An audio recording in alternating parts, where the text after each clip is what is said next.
good morning, good evening, wherever you are. I am Sama Bilbao Leon. I am Director General of World Nuclear Association, and it is my absolute pleasure to be here with all of you from Glasgow in Scotland. So I have with me a group of excellent friends that are going to help me organize this entire session. So I have Nina Andriolo, who is the president of the International Youth Nuclear Conference. I have Maria Korsnick, who is the president and CEO of the Nuclear Energy Institute. And then I have John Gorman, who is also the president and CEO of the Canadian Nuclear Association. So today, we want to talk to you about how nuclear energy can help deliver a just energy transition and do so at the same time that we meet the United Nations Sustainable Development Goals. Because as you know, we are here this week, these next 2 weeks actually, in Glasgow, because we want to address the problem of climate change. Essentially, we really need to act urgently if we really want to keep this 1.5-degree target anywhere near close sight. And for that, we really need to deploy all the low-carbon energy tools that we have at our disposal as quickly as possible. And for that, we also need to use energy choices that are actually mature and ready to be deployed right now, such as nuclear energy.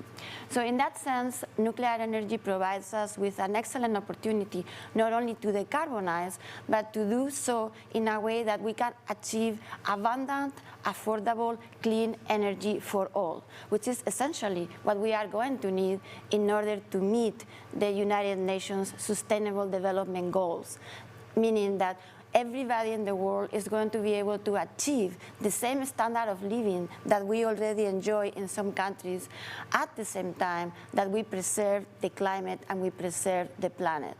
So one of the things that our nuclear associations did last week, we released this report that explains in some detail how nuclear energy actually contributes to meet each and every one of the 17 United Nations Sustainable Development Goals, not only through the provision of obviously clean, affordable, and abundant energy that is going to be 24/7 around the clock, but in addition to that, with the many other things that nuclear science and technology provides that can also help with health, education, making sure that we achieve gender parity, making sure that we end hunger and end poverty. So all those things are here, and I recommend that all of you, if you have a minute, take a look.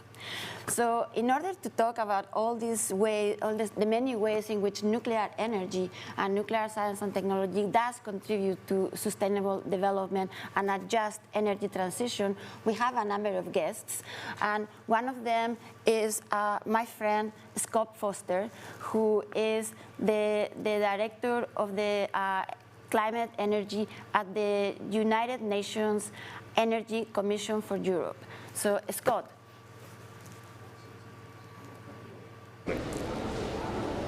Good afternoon. I'd like to thank the organizers for inviting me to join this session on ensuring a just transition. Ensuring a just transition is one of the critical challenges that we face as we try to address the changing climate.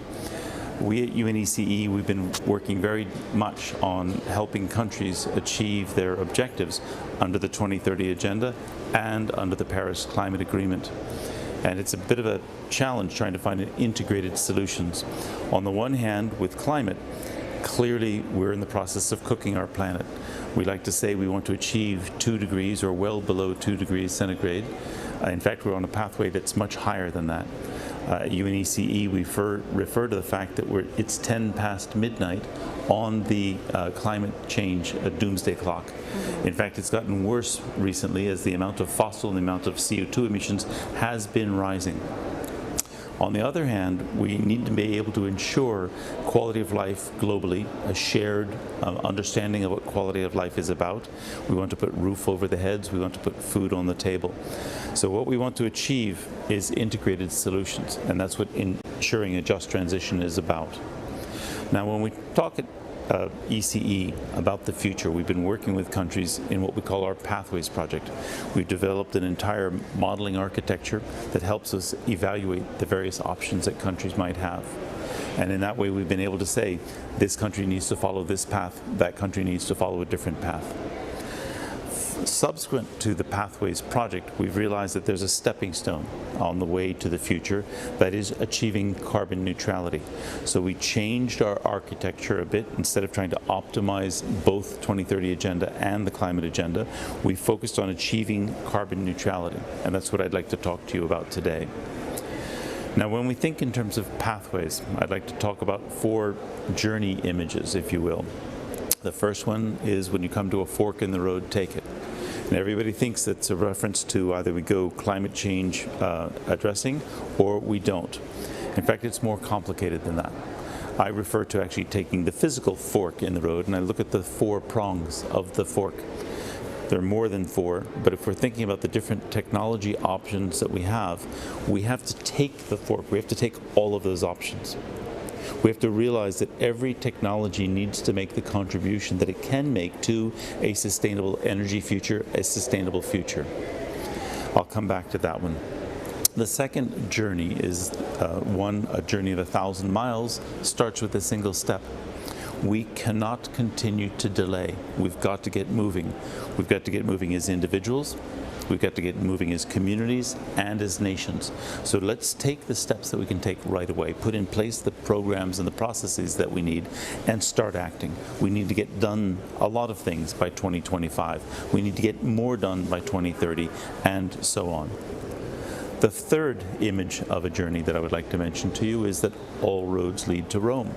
We're all trying to achieve this 2030 agenda. We're all trying to achieve the 2030, the Paris Climate Agreement. The problem is that every country has its own endowment of natural resources.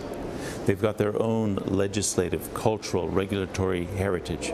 So there isn't a single pathway. It's a mosaic of different pathways that in aggregate have got to deliver the results. Now, just because they have different pathways doesn't mean that there aren't certain things that are common. We, the people, we should be able to expect that our governments are going to be pragmatic and rational in what we're doing. We, the people, should be able to expect that we're going to get the quality of life that we should demand. So there's some things that do matter. One is this just transition issue. The second is there needs to be a real price on carbon. And that's true everywhere. By putting a real price on carbon, we're giving the market the right kinds of signals. The fourth journey that I want to mention is the road less traveled by. We've come through more than a century of developing an energy system that is really an engineer's delight. It's about a commoditization of the sector.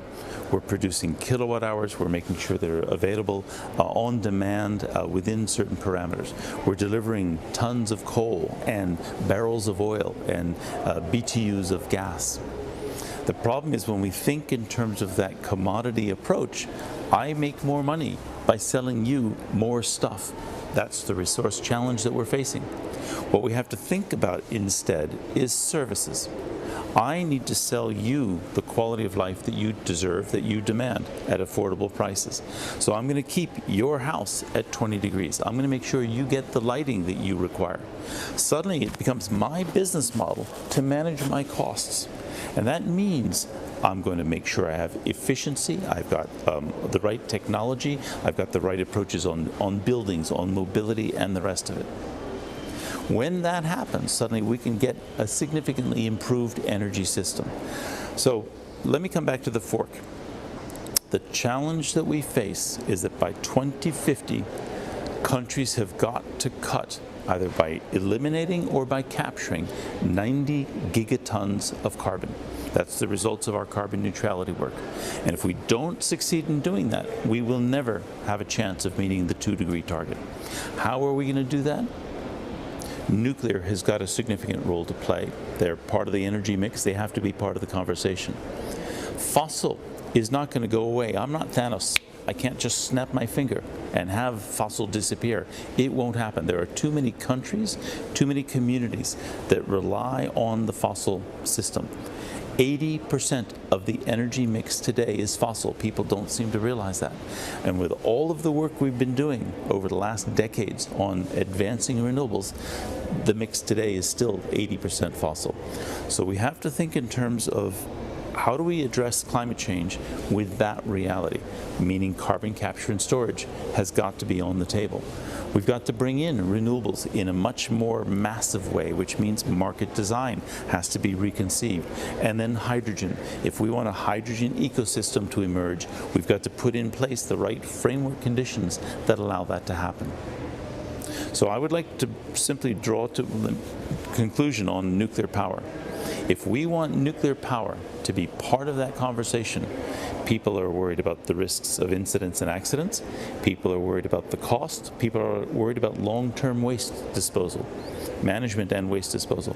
On the cost side of things, we've got all of these new small modular reactors, and that's an approach to reducing the capital exposure, getting costs controlled by standardization, making sure that we're able to get through efficient procedures for licensing, etc. Manage the costs, make sure that nuclear remains competitive. On the risk side, people don't appreciate the fact that it's the human and institutional factors, people making mistakes, that needs to be addressed in an open way, make sure that those risks are managed and people are aware of what they are.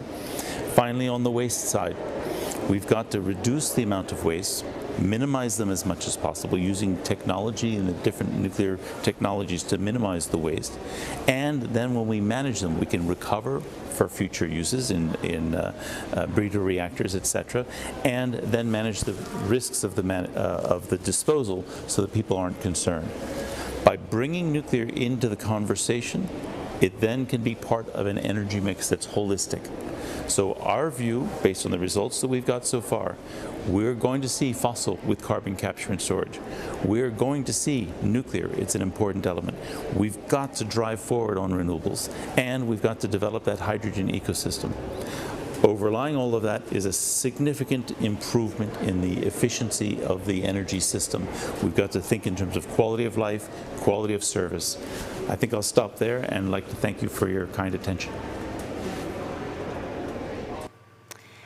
Thank you very much, Scott, for your remarks. I think that Scott was very successful putting together this message that we try to bring into this entire session, which is, number one, the urgency, and number one, the importance of bringing in together all the low carbon energy sources. No one single source is going to be able to solve the problem by itself.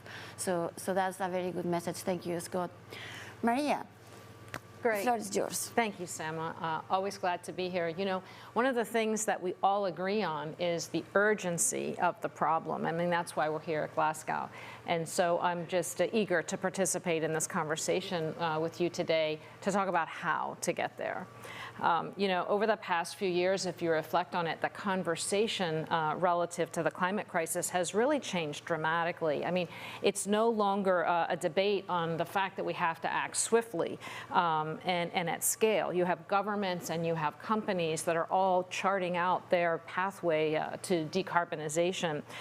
In the United States, the Biden administration has committed to getting down to near zero for the electricity sector by 2035. So as we strive to meet those commitments, we really have a proven, scalable, carbon-free source really at our disposal. And that source is nuclear energy. So there's no more serious debate about the urgency of the problem. There shouldn't be any more serious debate about whether nuclear energy is part of the solution. Study after study has shown that every affordable path to getting to decarbonization includes nuclear power. And it's the largest carbon-free source that we have. And it's unfailingly reliable, and it's scalable today. So while we scale up all of our carbon-free sources that are available, it's important for us to focus that nuclear is really the key to making it all work. In the United States, nuclear plants produce most of our carbon-free electricity, more than 50%. And in 2020, nuclear energy became the second largest source of carbon-free energy, surpassing coal for the first time ever. The next generation of nuclear technologies, such as small modular reactors and microreactors and other designs, are going to make nuclear even more efficient, even more affordable, and even more versatile. These reactors are going to come in different sizes, different designs, but they're going to be able to change their output and pair then more perfectly with the intermittent sources of wind and solar. Wanted to point out that there was a recent report put out by Scott Madden, and that's an energy consulting firm. And in that report, they talked about re-energizing communities in the United States, specifically focused on when coal plants shut down. The retirement of coal-fired generation really anywhere in the world can have a devastating effect on the local communities. You know, and in particular, it's the loss of jobs. So the study that Scott Madden did talked about retiring those coal plants with a nuclear plant, and specifically a small modular reactor, and how it can actually lead to greater jobs to run that plant. So now you're talking about economic prosperity for that area that has the coal plant that's being retired. So it's an added benefit. In addition, you have cleaner air, right? Because the nuclear plants don't emit the nitrous oxides or the sulfur oxides that burning the coal plant would otherwise produce. So you have that reliable electrical generation, and you have the great job base for the community. So many of the skills as well in electricity production are highly transferable. So you figure, okay, I got this coal plant and we have these workers and they're good at what they do. Okay, now you're going to put this nuclear plant there. What do you mean? I can use the same workers? And I would say absolutely.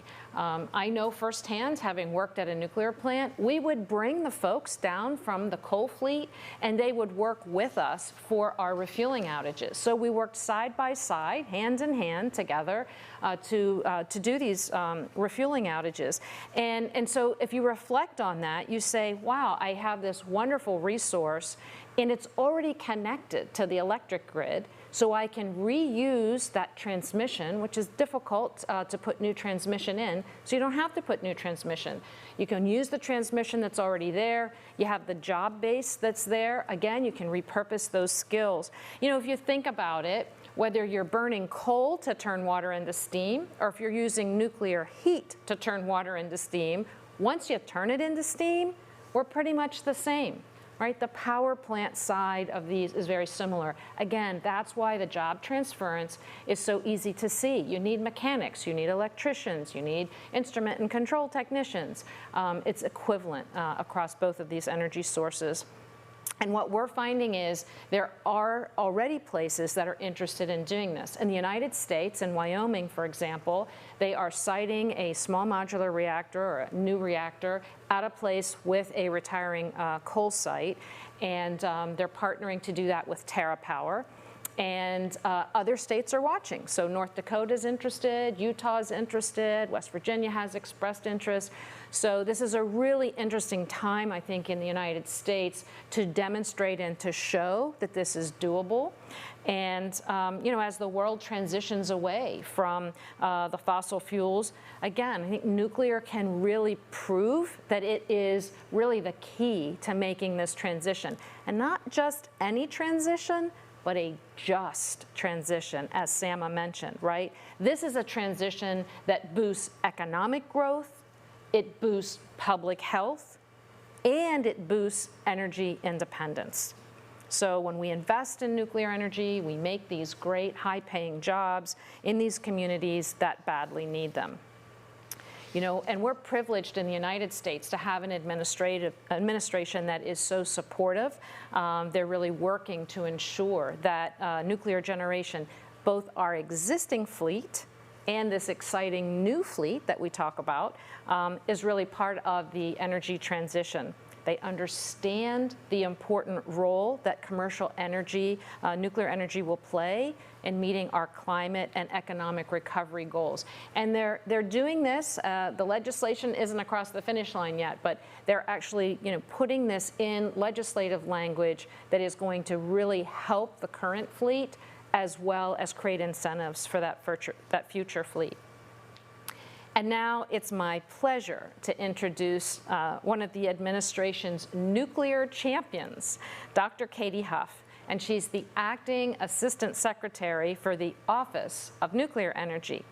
Now, in her role, Assistant Secretary Huff is really the center of government policies and programs that will help preserve our existing generation as well as bring to commercialization that next generation of nuclear technologies. Assistant Secretary Huff, it is my sincere pleasure to have you join us, and I want to thank you for your support and your passion. Dr. Huff? Hello, I'm Dr. Katie Huff, Acting Assistant Secretary for Nuclear Energy at the U.S. Department of Energy. I'd like to thank the organizers for convening this discussion and the Nuclear Energy Institute for the invitation to speak. I wish I could be with you in person, so thank you for having me virtually. Today, I've been asked to discuss the global case for nuclear technologies to deliver net zero and nuclear energy's benefits, including how nuclear energy addresses the UN Sustainable Development Goals. Right off the bat, I can say that nuclear energy contributes to each of the UN Sustainable Development Goals. Since innovation is at the heart of just transitions to cleaner energy, I'd especially like to highlight some of the exciting advanced technology developments that will not only provide cleaner energy, but will also lift up the quality of life for people and communities around the world. To start with, the Biden administration views nuclear power as vital to meeting our national and climate goals, global climate goals. In the United States, we plan to build a carbon-free power sector by 2035 and a net zero economy by 2050. Carbon-free nuclear energy is absolutely essential to achieving these climate goals. In the US, it already accounts for more than half of our zero emissions electricity production, and nuclear power plants operate reliably, 24 hours a day, 7 days a week. That's why DOE is investing in this country's nuclear fleet, because we absolutely must keep these current powerhouses of clean energy up and running.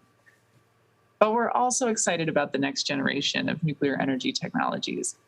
These new US reactor designs come in a variety of sizes, technology options, capabilities, and deployment applications.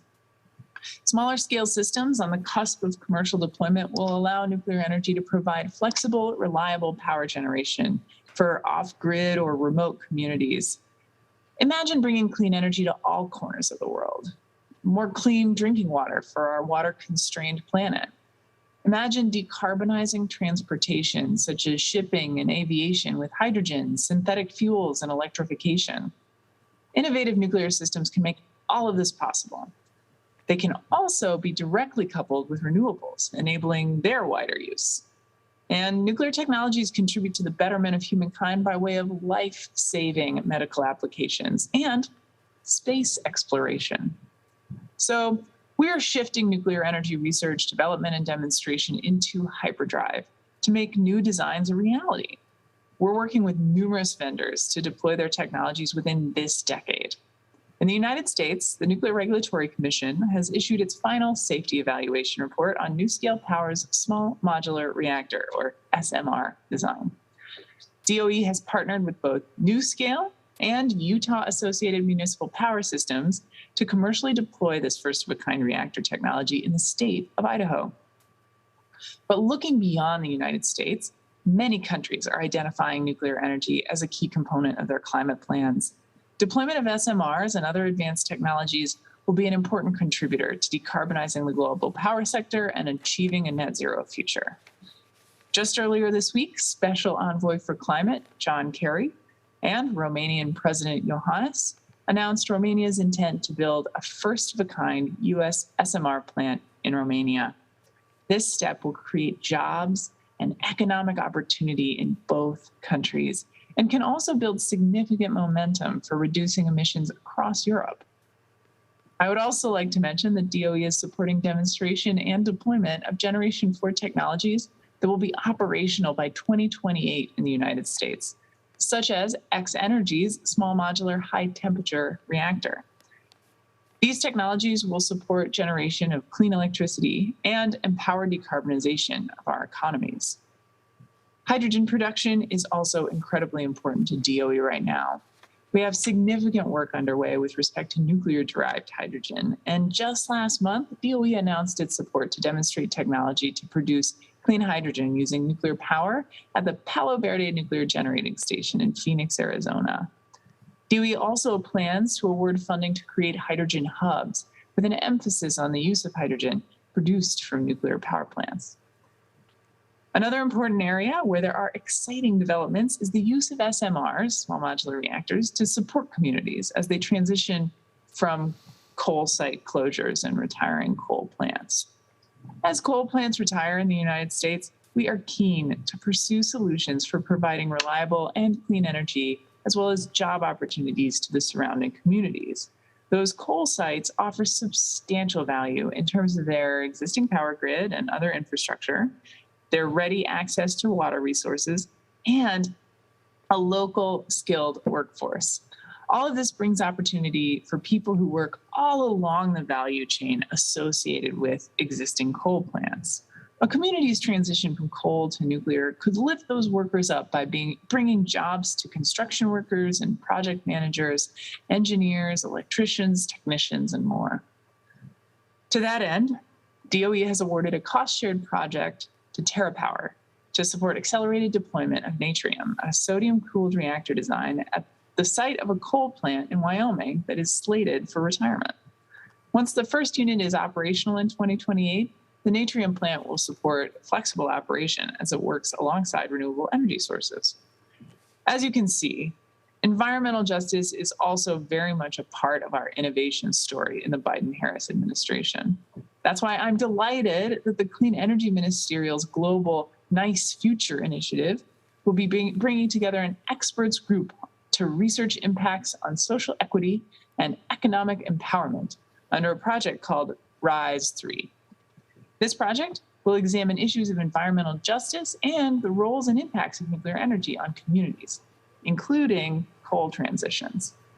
So to close, nuclear energy offers not only clean, reliable energy, but also solutions to the humanitarian challenges laid out in the UN's 17 Sustainable Development Goals.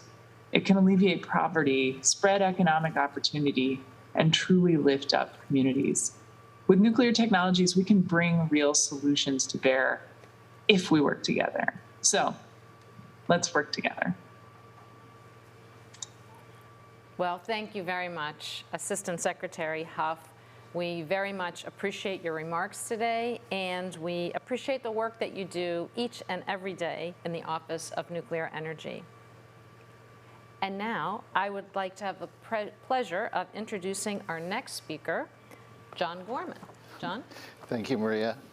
I feel really very privileged to be sitting up here and in the company of all of these speakers today to talk about the just transition to a clean energy future, and proud to be part of an industry that is actively working to deliver on all of those social development goals, as Sama was saying.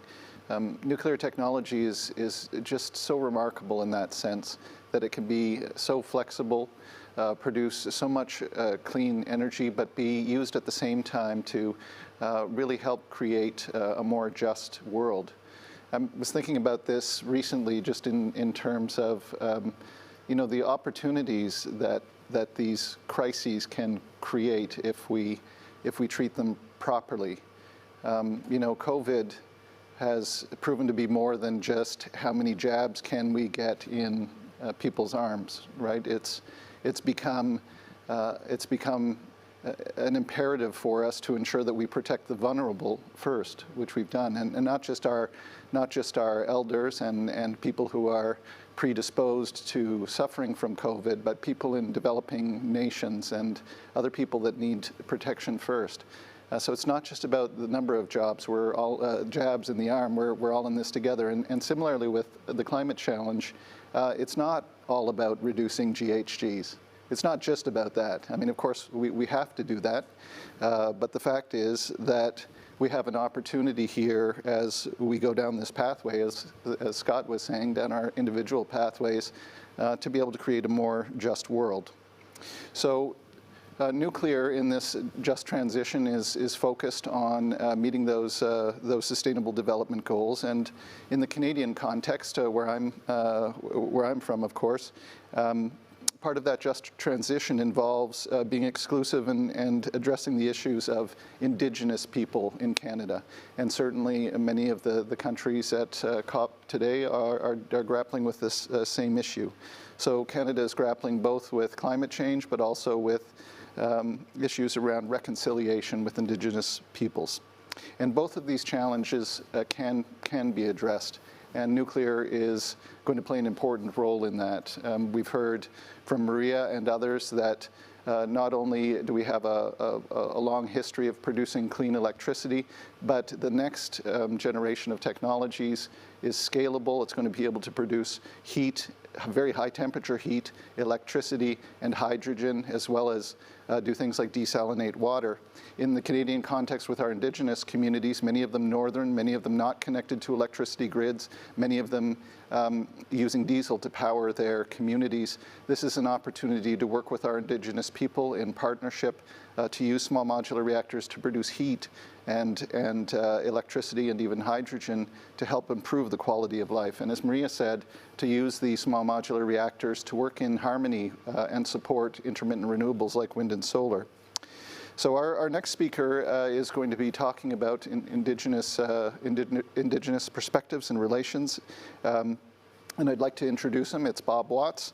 Bob is the Vice President of Indigenous Relations and Strategic Programs with Canadians Nuclear Waste Management Organization.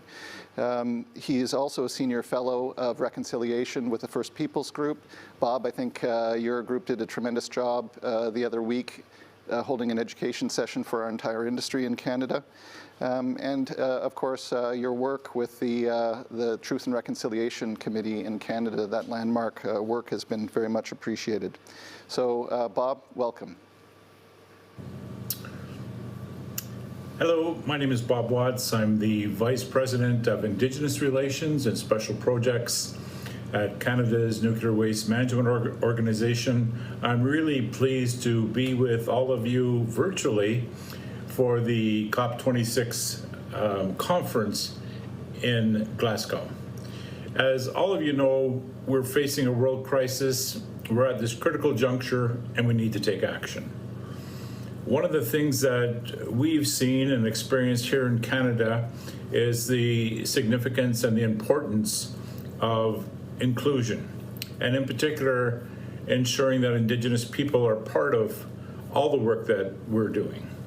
At the Nuclear Waste Management Organization, we have a Council of Elders that helps guide us on all the work that we do to ensure that Indigenous principles and values are taken into account in the work that we do. And significantly for Canada, and I think in many parts of the world, that idea is about reconciliation and about forming different types of relationships with Indigenous people than the ones that we've inherited is critical. For far too long, I think many societies have acted in a fairly colonial way, both towards people and towards the planet. And it's clear that that has to change, that we need to understand Indigenous viewpoint going forward, ideas like humility, respect, courage, trust, but in particular, recognizing our relationship and our stewardship responsibilities with respect to Mother Earth and the agency that the Earth has. So all of this could be viewed as by some to complicate matters, or it could be viewed as a solution in terms of moving forward. A couple things that we've witnessed in Canada, especially in northern Saskatchewan, is the number of Indigenous communities working side by side with the mining industry and finding ways of incorporating Indigenous knowledge into best practices so that the least possible harm happens to Mother Earth in terms of mining. That's, of course, the start of the process in terms of nuclear energy. And we see this right through the nuclear cycle, whether it's with Ontario Power Generation, New Brunswick Hydro, Quebec Hydro, and Bruce Power. All of these companies are changing the way that they're doing business, trying to model the very best of the UN Declaration on the Rights of Indigenous People in terms of matters like free, prior, and informed consent, self-determination, and significantly ensuring that Indigenous knowledge is brought to bear on matters that are being discussed. At the NWMO, we're doing the same thing. We have a Council of Elders and Youth that work really closely with us and constantly remind us of the need to ensure that our relationship with the earth models, to the extent possible, Indigenous conceptions about relationship between mankind and the earth. One of the things that we've been taught is one of the things we need to bring to that equation is humility.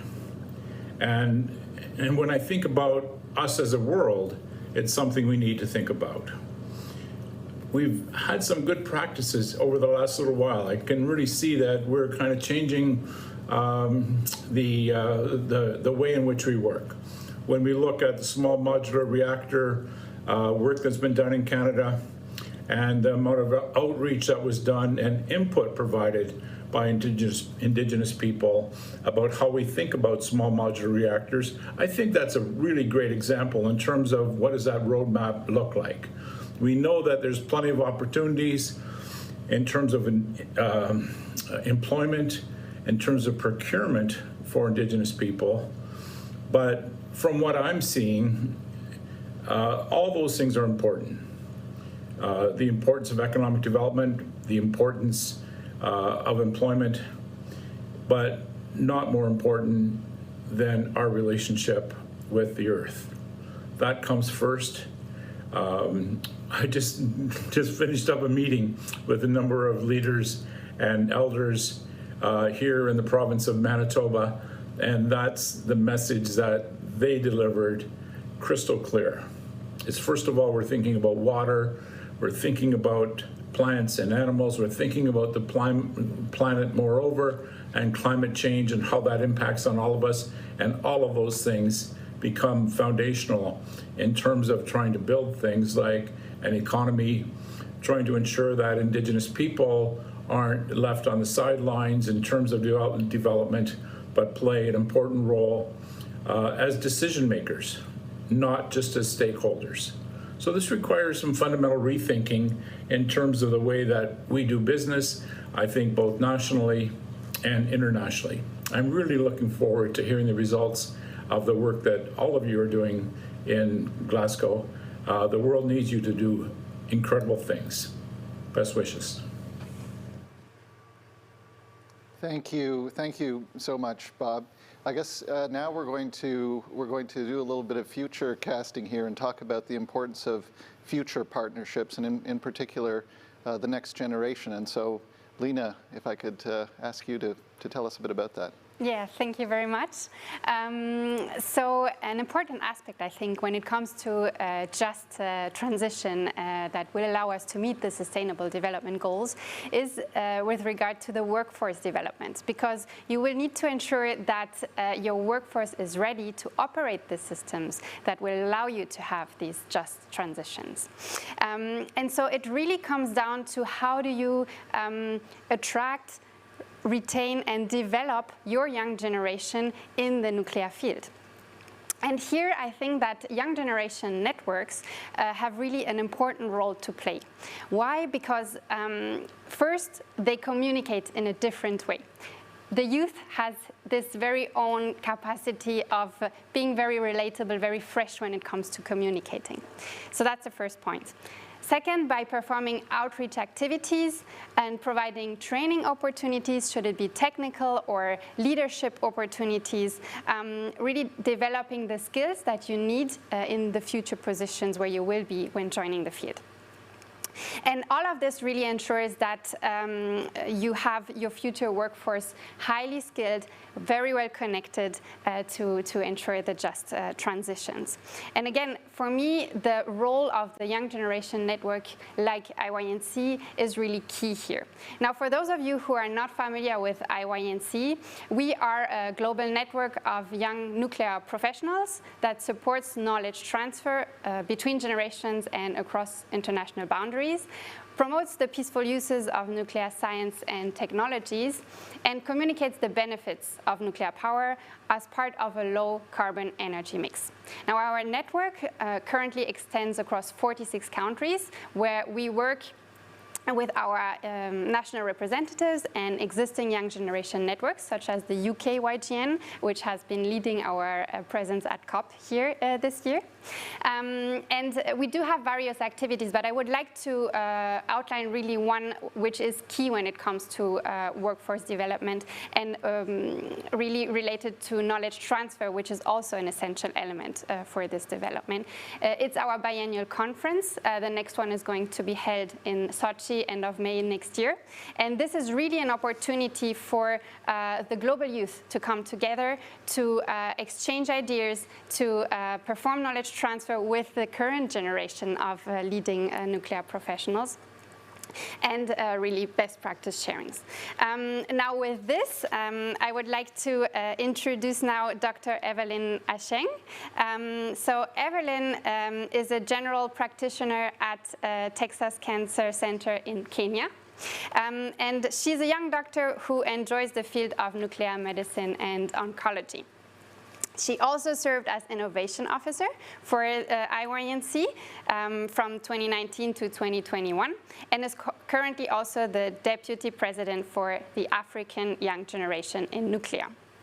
Now, while serving in these capacities, Evelyn was able to lobby more than 18 African countries to join the African Young Generation Network and advocate for the peaceful uses of nuclear science and technology. Evelyn firmly believes in climate change mitigation because it will reduce the health effects on people and on the environment, and therefore reducing the incidence of cancers across the globe. Now, Evelyn will explore with you now the benefits nuclear can represent for countries that do not yet have it. She will discuss the opportunities that can bring to address the needs of developing countries when it comes to sustainable growth, and also how the young generation plays an important role when it comes to this development. Evelyn, the floor is yours. Hello, everyone, all over the world. My name is Dr. Evelina Chang from Texas Cancer Center, Kenya. It's a really great honor to speak at the United Nations Climate Change Conference of Parties, the 26th conference. It's really a great honor. First, I would like to speak about the importance of this conference. We are focusing on the SDGs, and our main focus is SDG number 3, which I really stand out for, which is the SDG that talks about health and well-being for all, and SDG number 7, which talks about clean and affordable energy for all.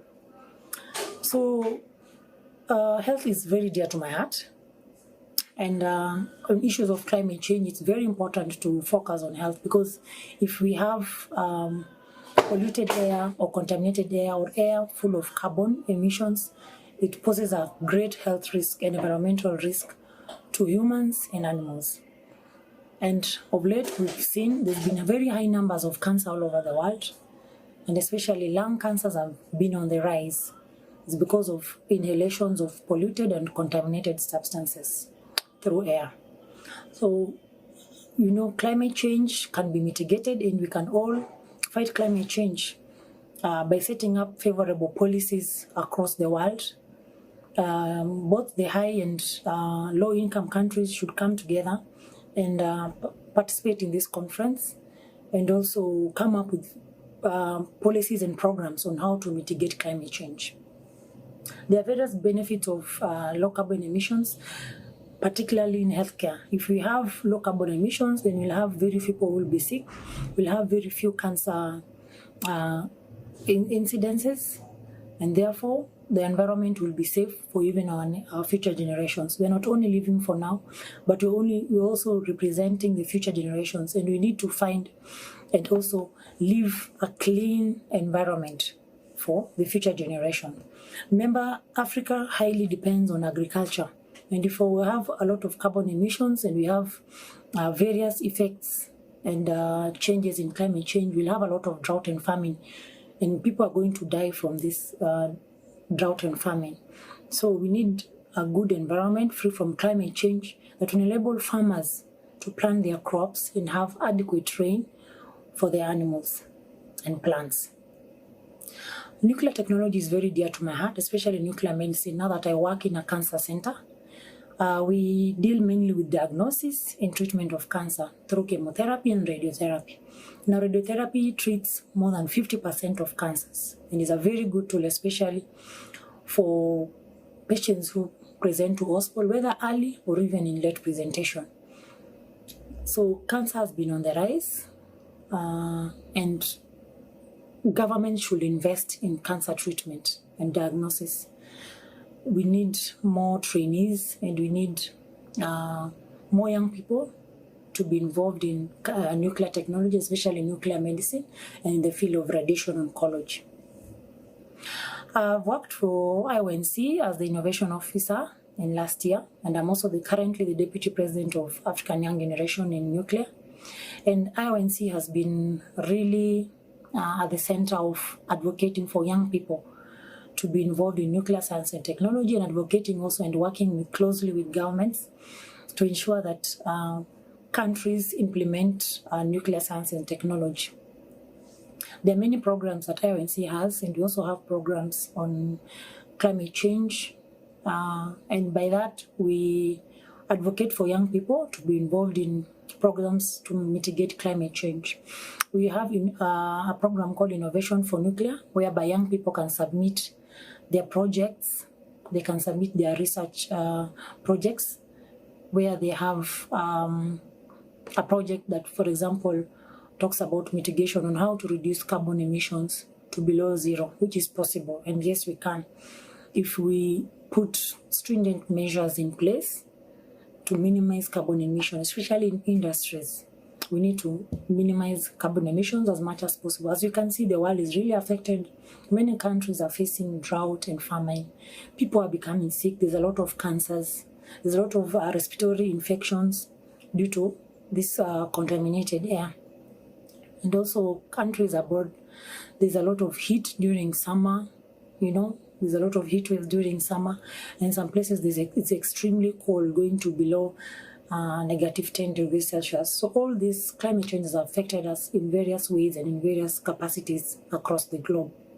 So as IYNC and AYGN, we work together, we partner to advocate young people to be involved in programs that mitigate climate change.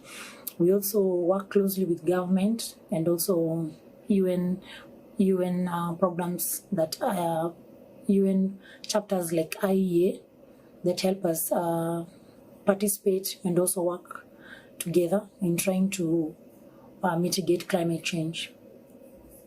My personal story on terms of use of nuclear, the peaceful use of nuclear, has been in oncology. I have passion for oncology, and especially for Africa, where we still have patients coming in late presentation.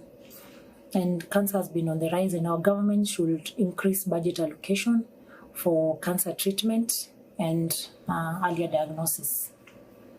Thank you very much. Let's mitigate climate change. Let's work together. Let's pool our resources in both low, middle, and high-income countries to try and fight climate change. Thank you very much. This is Evelina Chang from Kenya. Thank you. Thank you very much, Evelyn, for sharing your views on this topic and also highlighting nuclear applications and how cooperation is actually key to tackle climate change. So thank you very much. And with this, I would like to revert to you back, John. Thank you, Lena. And may I just say, kind of on a little side note here, it's a pleasure to be up here with you. But when I think about the experience of coming here to COP, we've been working over the last number of months Maria and Sama and I and some other partners to try to have a presence here. But it was really the young generation in nuclear that has been the beating heart of our industry's presence here. So thank you for your leadership on that. It's been terrific. And I have to say it was wonderful to hear Evelina talk about a couple of the sustainability development goals that nuclear is addressing, right? I think she mentioned the second one, which is eliminating hunger.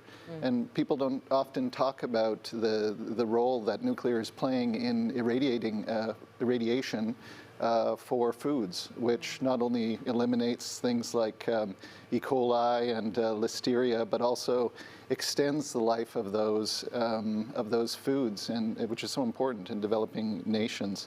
And the discussion about nuclear medicine and the important role that things like isotopes play in diagnosing and treating cancer. I mean, these are functions and abilities of nuclear that, as an industry, we're increasingly focusing on as we look towards this just transition. So I'd like to suggest here that a couple things.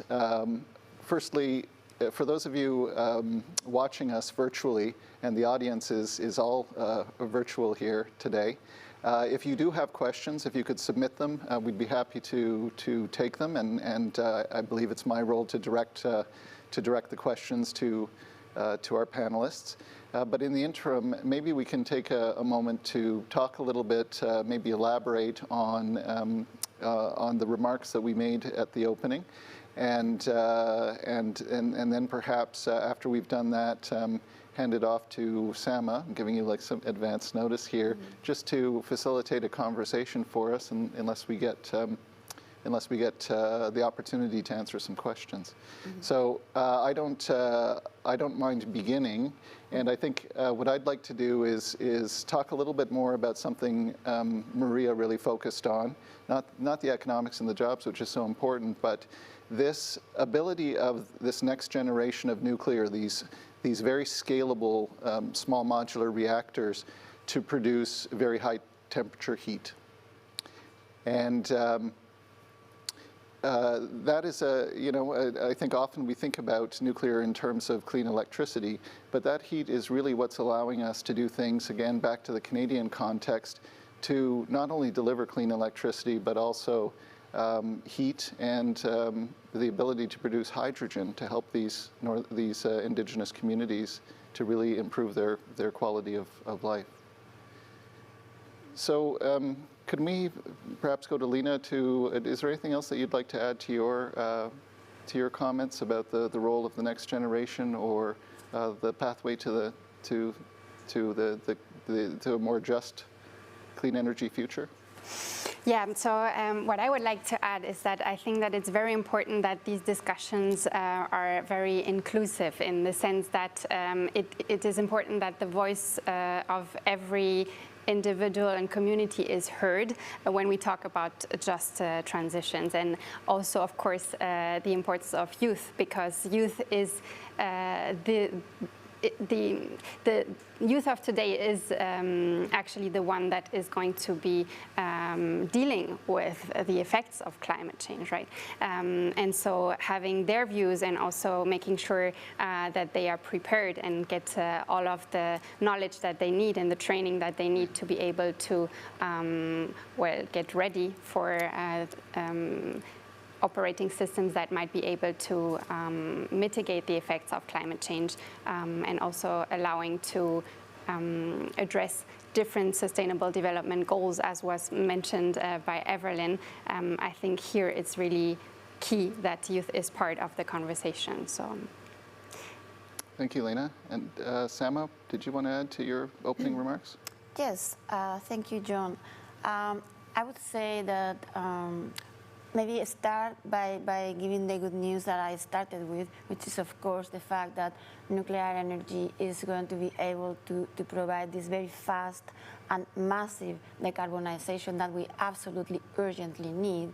And the good news is we are going to be able to do this by providing this very large amount of energy, abundant energy for everybody. And I think that this is very important in the context of this just energy transition, because it would allow every country, regardless of their income level, to take advantage of this energy source. And I think this is particularly important for emerging countries, because using a clean, abundant, and round-the-clock energy source such as nuclear energy is going to allow these countries to leapfrog from where they are right now to develop energy systems of the future without having to go in between by using fossil fuels that we all know that didn't really help very much developed countries for the last several decades and perhaps centuries, right? So this massive amount of clean, dispatchable energy is going to allow these countries to get very quickly or much more quickly where they need to be. And again, this is going to allow them to have the quality of life and the standard of living and the health, the education, the fresh water, the nutritious foods, and all the other quality of life that we enjoy currently. And then maybe I just wanted to finish by taking something that Scott said, which I think is very important. And obviously, I hope that perhaps some of the policymakers and the world leaders that are here at COP these next 2 weeks or these 2 weeks, maybe will take care of, will listen to this. And this is something that Scott said, is like we, the average citizen, we really expect our leaders to put in place ambitious, pragmatic, and realistic, actionable plans to address the issue of climate change. So we are here and we have seen a lot of pledges, a lot of promises, but this is now when we really need the leaders of the world, we really be pragmatic and realistic and take all the proven technologies that we have right now and start implementing them at scale, as fast as possible, so we can start addressing the issues of climate change. And of course, we expect that nuclear energy would be one of those that will be deployed as soon as possible. Sam, could I ask you something about the, you spoke about the developing nations and some of the benefits that nuclear can bring to developing nations at this time. And when I think about the Canadian context, which is sort of, my area, many of our Indigenous communities are in northern Canada. Many of them are off-grid, so no, no access to reliable electricity of any sort, and they're using diesel generation for all of their needs, which is a terrible condition. And with the warming climate, trying to get the diesel to those communities is increasingly difficult. We're also having all sorts of water purity issues in these communities that we're working desperately to address. So, but when I think about your mandate and, as the head of the World Nuclear Association, looking at these different regions, looking at these developing nations, you can't impose nuclear small modular reactors on any nation, whether it's an Indigenous community in northern Canada or whether it's a country in Africa, right? Right. So what has to happen now as we go towards this just transition to not only have partnerships that Lena was talking about, but to gather acceptance and recognition and buy-in to what nuclear can do? What kind of challenge is that? No, you bring a very good point. Obviously, when countries are choosing to use nuclear energy, they really need to do this, making sure that they bring along everybody in their country. So this is why the consensus at a country level is incredibly important. So that is the very first thing that a country that is considering using nuclear energy needs to do to achieve the consensus within the country. But I truly think that as we are seeing, I mean, and you said something that there are in some occasions where you really need these smaller reactors because you have these distributed out of the way remote locations. But I think that the majority of the access to reliable, round-the-clock energy and electricity, they probably need massive amounts of electricity. So we are looking at countries like India, like Bangladesh, like Indonesia, Malaysia. So we are talking, I mean, and then of course if we go to all the countries in Africa, Nigeria, Ghana, enormous numbers of population that are going to need to have these massive amounts of clean, reliable energy. So the business case may be different. Maybe we are going to need larger reactors, or maybe mini grids of reactors, depending on how the different grids are set in the different countries. But yeah, so I think that in that sense, nuclear does provide the best of both worlds, right? We can provide massive amounts, large scale, but when needed, we can also go off-grid with the smaller reactors, with the micro reactors as needed. Right, and use them to do all sorts of things other than just heat and electricity too, right? Other than electricity, of course. Maria, we're going to go to you next, but I was, you know, I'm relatively new to the nuclear sector, as you know, and one of my observations has been that nuclear, traditionally, you know, before we really have had to think about a just transition and a clean energy future in the way that we're doing now to confront the climate crisis, nuclear was a very country-centric thing, right? I mean, Canada has its CANDU technology. The United States is light water reactors and its own specialization. Each nation almost a silo of its own. And now with this crisis and with small modular reactors coming on board, I know you and I are working closely with our respective regulators and together to try to find a more collaborative, mutually recognized role for nuclear, so that we can bring these technologies to other nations and just look outside our own nations. How do you see the future of this going, and how important is that? Well, I think it's very important. We've talked today about we have to do things with speed. And so I think everybody sort of starting from zero and doing it in their own way is going to take a while.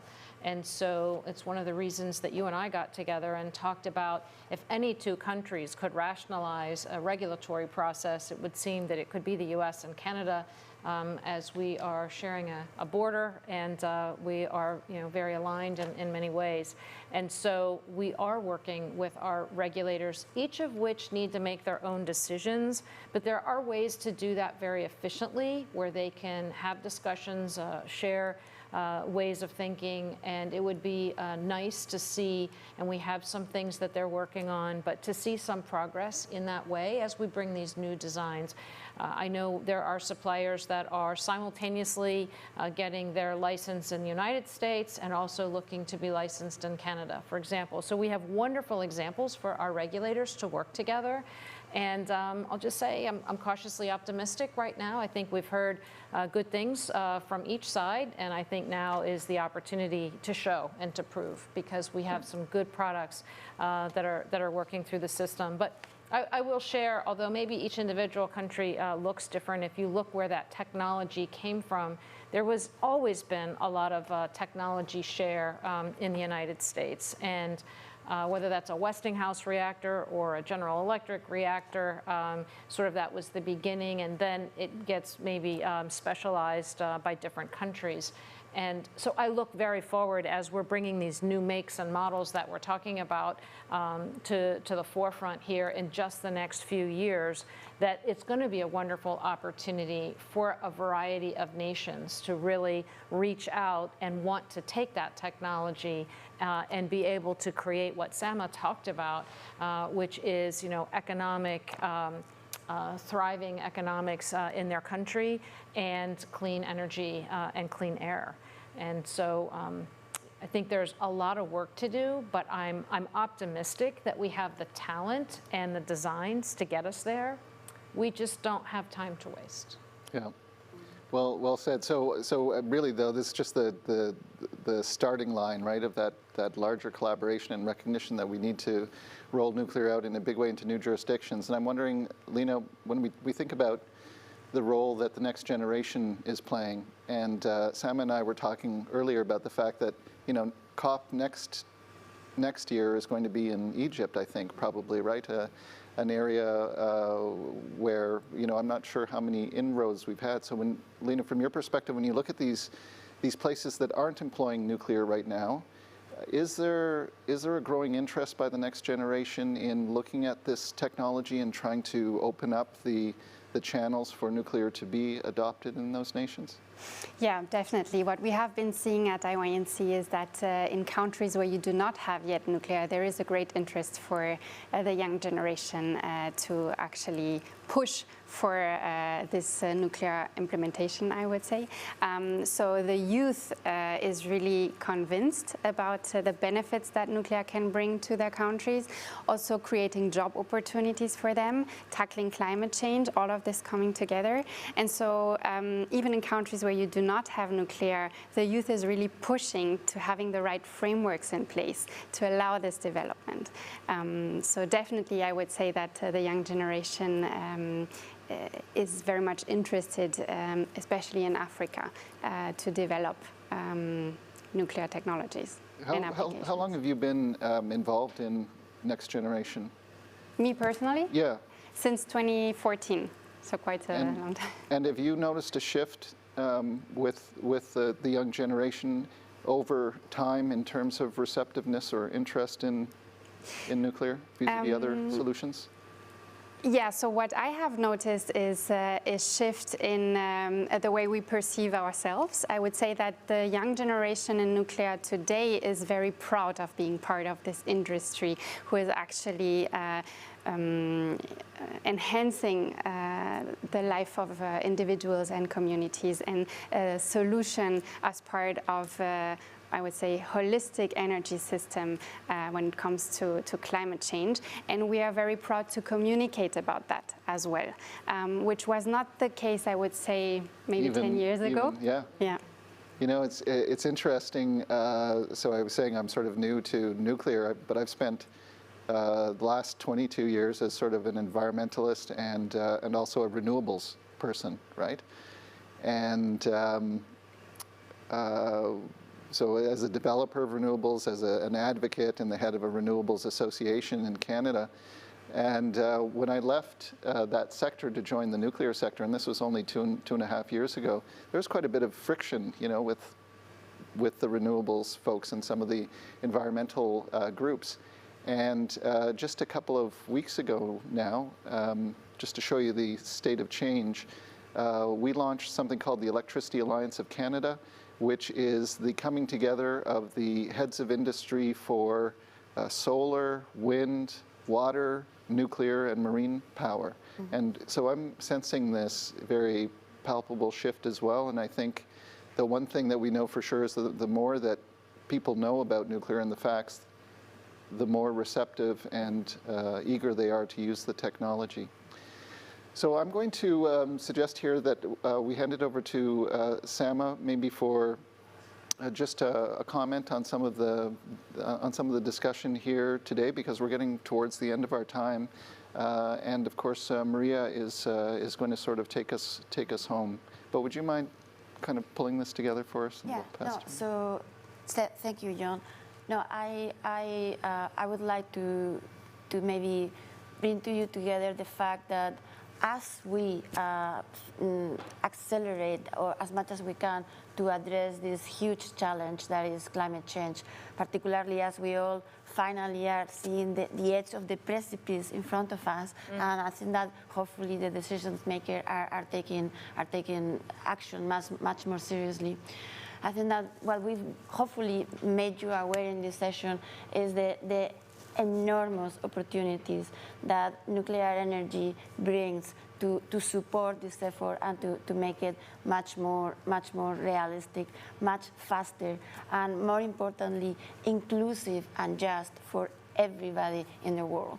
And I think that, so we brought many aspects here. So not only we are going to nuclear energy has the potential to bring in communities and sectors of the society that may be left behind as we exit the use of fossil fuels, as we discuss how we can repower coal units by using nuclear technology, for example, or and also I think that another thing that we brought here, which is very important, is how through the use of nuclear technology and nuclear science and technology, we can actually make sure that we are as inclusive as possible, bringing in the entire population of all these countries. So for example, I think I mentioned earlier how super important access to round-the-clock, clean, affordable energy is to empower women in many countries in the world. So that right there is going to be indispensable to bring women and girls that in many countries in the world are relegated to maybe menial tasks because of the lack of access to energy. So that is going to be very important.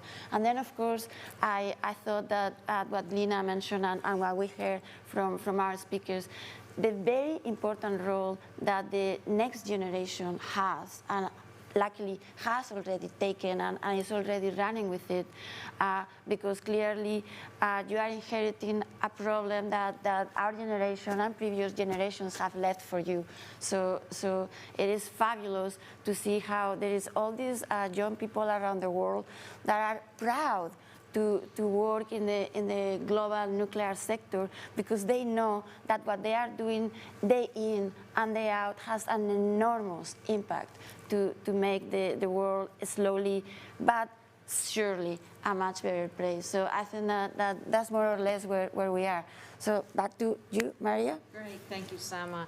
And a special thank you to all of you that joined us today for this great session. And a special thank you to all of the speakers here for the wonderful conversation and your perspectives on the role that nuclear can play in bringing this carbon-free future and making it a just transition. I thought I'd just leave you perhaps with just a few thoughts as you continue to participate in the rest of the conference, both the end of this week and next. You know, as we've come together here and we really talked about and recognized just how important it is, as Sama said, to accelerate this transition to clean energy, you have to realize this is going to require, you know, historic investment and global political alignment, right? So no small task. But as that happens, we need to realize and make sure that it happens in an affordable and reliable way. And in that case, you simply cannot get there without nuclear energy as the backbone for this transition. Second, I would say in the various important ways that we will invest to deliver this clean energy to everyone, I just want to reiterate what I heard Sama say. It's important that everyone gets a chance to be a part of this, right? It's important that it's all inclusive. So every corner of the globe deserves the opportunity to be connected to clean air and to benefit from the economics that we just talked about that nuclear can deliver, these good jobs. If you think about these clean energy jobs and the benefits that they bring, that those are needed in cities just as much as they're needed in the remote areas that you mentioned. They're needed in advanced economies as well as emerging ones, right? So this is an opportunity that this needs to be done in a way that's all-inclusive. And the last point I would make is just to say that nuclear energy can be the catalyst to achieve the United Nations Sustainable Development Goals. You heard that throughout the presentation today. It's a climate solution.